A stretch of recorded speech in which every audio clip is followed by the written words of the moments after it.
we've been talking about Andreas Christensen making himself unavailable, reportedly, for the FA Cup final to play for Chelsea at the weekend because he's eyeing up Barcelona. More than eyeing up, that's where he's heading.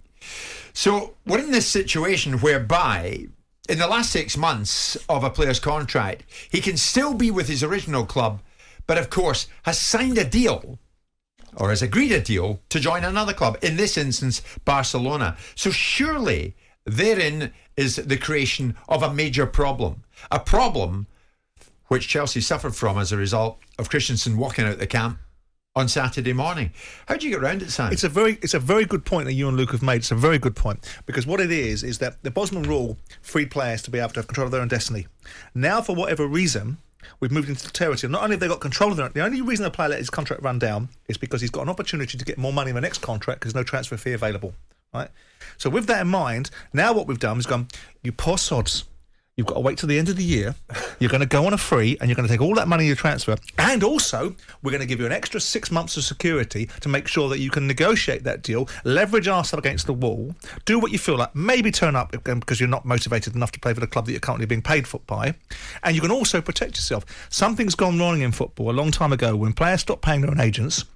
And players started getting sign-on fees, then loyalty fees, then bonuses for the very thing they're supposed to do in the first place. All of these things suddenly came out of nowhere. You know, you get a basic wage, then you get a sign-on to turn up to earn your basic wage. Then you get a loyalty fee for staying for 1 year after you've signed a 4-year contract. Then you get a win bonus because everyone pays you to lose. Then you get a goal-scoring bonus for being a goal scorer. And on and on and on it goes. The rule is done more than anything else to increase the wages of the players, because obviously what happens is the club then, once they're in a position where they feel they might lose the player, they're forced their hand to give them more money. And transfer. I would like to create a scenario. I'm trying to create a scenario here for Simon, but he's not going to agree to this scenario, because if I was a player under him now, let's put the clock back. So I'm in the last year. I want to listen to this. I'm in the last year of my contract. So it's October, that side of Christmas, okay, October time. He's offering me an 8-year deal, £200,000 a week, and I'm not accepting it. But in December, I have a cruciate injury. Now, of course, there is uncertainty for me. I could have signed this incredible contract, but I didn't. So I'm actually running my contract down, but I'm running a risk as well, because the security could go if I get injured. Now, I do get injured. We get to December. What would you offer me in December? So in December, would you say, actually, I'll honour that deal? Let's reframe this, right? I offered you a wonderful contract, and because you're a greedy, avaricious weasel that thinks you can get more money, you don't want to sign that contract. and then what happens is you could do an injury. I advise you, you know what? This is a long-term contract. I'm going to pay you $200,000 a week for the next 8 years. No, I think I can get more.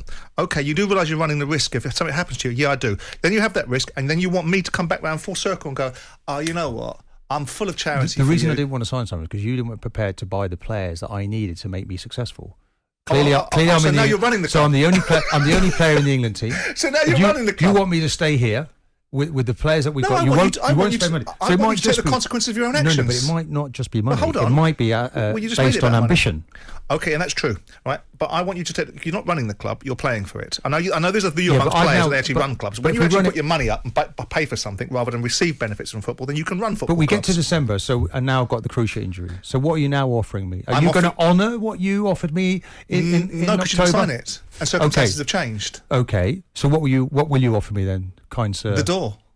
Oh, you want me?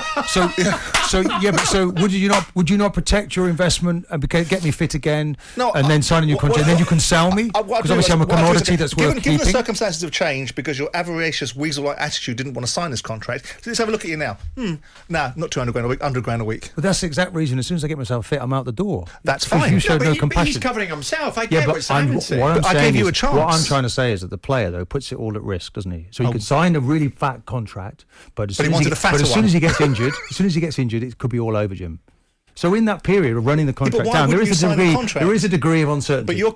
So in January now, he can sign for another club. So he takes that uncertainty away. And most players are signing it. But you're creating a ridiculous narrative, right? Because you're getting into the territory of, I won't sign for this club unless I decide which players you're going to buy. And then I want to see who the manager is. And then I don't like the colour of the kit, right? And then I don't like training on Wednesdays, or Wednesdays will be a day off for us, but Thursdays and Fridays. And by the way, what else can I get my two-penny thing? You're a bloody player.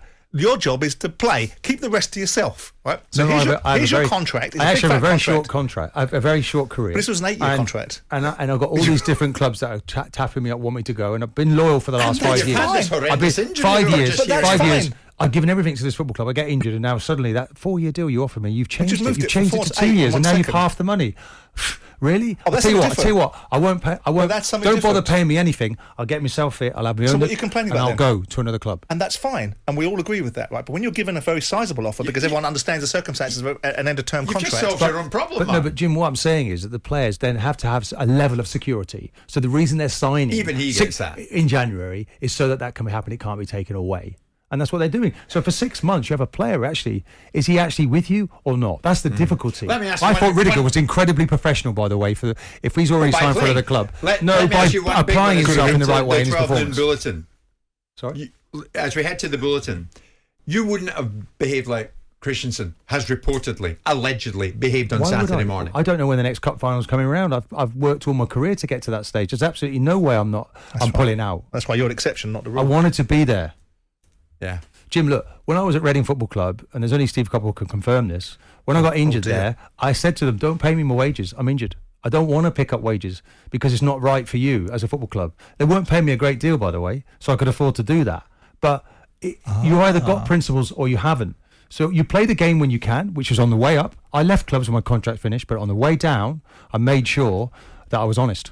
But you're You the hear exception. But he's the. Listen, I will never push back on that because he's the exception, but he's not the rule. No. Right, and the fact And you've got to the fact accept he's probably that. getting Yes, about but- £500 a week at Reading probably we was half the We decision. still have to protect the players. I mean, Oh, Jim, God, Martin. you can go off to play for your country and not actually be in contract. You could be out of contract. What happens then if you get injured? You're insured. Really? Yes, Check that because- with the FA. Yes, because career and insurance, poor sods like me, for you lazy sods, had to pay it on your behalf. I got to the World Cup in 2002 in Japan and mentioned this to the FA and said, well, I haven't signed a contract with Arsenal. And they suddenly realised, my God, we're going to have to put insurance in place. And they did it for myself and David Seaman. They didn't So what are even you know. complaining about then? I'm saying that your players, do they get the protection they deserve Yes, sometimes? and more. Well, it's about time because they didn't get it in my For day. God's sake, now you're changing the argument. No, but some players will exploit it, won't they? Martin, And Christensen has Let's exploited agree. it. true. It's a score draw. It's 12 noon. Jim White and Simon Jordan. Monday to Friday mornings from 10 on AM, on DAB, via the talkSPORT app and on your smart speaker. talkSPORT.